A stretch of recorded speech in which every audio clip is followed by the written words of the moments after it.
কথা আপুনি কৈছে? আপুনি কথা শুনা উত্তৰ নাই, প্ৰত্যেকটো প্ৰশ্ন আমি ৰাইজক ক'বলৈ দিয়া নে কিয় জানে?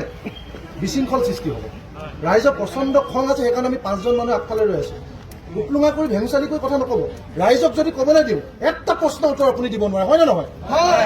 এতিয়া কাৰেণ্ট কিয় কাটিছে তেওঁ উত্তৰটো চকচমে ৰাস্তা পদূলি বেয়া, তাৰমানে কাৰেণ্টটো বাছত যাব নে কি মেজিকত যাব নে পইচা চেভেনত যাব? প্ৰশ্ন নহয় যদি উত্তৰ নিদিব। বিধায়কৰ কাৰোবাৰ সূত্ৰলিপি হয় এনেকুৱা দালাল অফিচাৰ থাকিলে ইয়াত ৰাইজৰ সমস্যা সমাধান নহয়। আপোনাৰ এটিটিউড মই অথনিৰ পৰা চাই আছো। কথাখিনি সমস্যাখিনি কওক, 10খন বিল আপোনাক দেখুৱাই দিম। আপুনি কৈছে সৰু পথাৰ সমস্যা নাই, সৰু পথাৰ সমস্যা হয় নে নহয়? আপুনি কওক এইখিনি সৰু পথাৰ মানুহ নহয়। আপোনালোকক কোনোবাই ফোন কৰি কৈছে তাত কোনোবা লিডাৰ আহিব সৰু পথাৰ বাহিৰত, তেওঁলোকক এইখিনি কথা ক'ব। সৰু পথাৰৰ মানুহৰ বিল, সৰু পথাৰৰ মানুহৰ কথা ক'বলৈ দিয়া নাই বিশৃংখল হ'বৰ কাৰণে। সমস্যা সমাধান লাগে দাদা, মই অসমীয়া মানুহ এজন আপোনাক দাদা হিচাপে কৈছো, সমস্যা সমাধান লাগে, ৰেডিমেড প্ৰশ্ন উত্তৰ নিদিব, এইখিনি প্ৰশ্ন উত্তৰ দিব।